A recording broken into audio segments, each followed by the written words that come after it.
Hi hello வணக்கம். It's Thursday evening mini vlog. Evening இன்றைக்கி வந்து வீடெல்லாம் க்ளீன் பண்ணேன். கிச்சன் கவுண்டர் டாப்லாம் க்ளீன் பண்ணிட்டு வீடெல்லாம் தொடச்சி விட்டுட்டு இன்றைக்கி ஈவினிங் நைட் வந்துட்டு படத்துக்கு புக் பண்ணியிருந்தார். 7:15 படம். பட் 7:20 தான் நாங்கள் எப்போயுமே ரீச் ஆகும். எப்போயுமே 5 நிமிஷம் ப்ரேயரெல்லாம் போனதே கிடையாது. எப்போயுமே 5 நிமிஷம் லேட்டாக தான் போவோம்.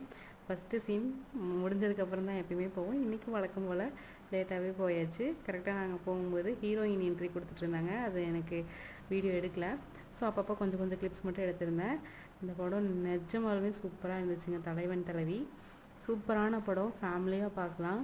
நல்ல என்ஜாய்மெண்ட். ரியலாகவே நம்ம வீட்டில் எப்படி இருக்கும், அடிக்கடி சண்டை கட்டுவோம் சேருவோம், அதுதான் மெயின் கான்செப்டே. சூப்பராக இருந்துச்சு படம் ஃபுல்லாக. கண்டிப்பாக இந்த படத்தை பார்த்தீங்கன்னா ரிட்டன் வரும்போது புரோட்டா சாப்பிடாம வரவே மாட்டீங்க.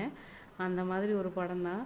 அதனால் நாங்களும் ரொம்ப டெம்ட் ஆகி இன்றைக்கி புரோட்டா சாப்பிட்டே ஆகணும்னு சொல்லிட்டு என்னோடய ஃபேவரட் கடையான அந்த ஒண்டிப்புதூரில் இருக்கிற கடைக்கு நாங்கள் வந்திருந்தோம். வந்தோடனே 2 புரோட்டா வாங்கி சாப்பிட்டுட்டு அதுக்கப்புறமா தான் தோசையே போனோம். தோசை அண்ட் தென் ஃபைனலாக ஒரு ஆம்லேட்டோட எங்களோட டின்னரை முடிச்சுட்டு நாங்கள் வீட்டுக்கு கிளம்பிட்டோம்.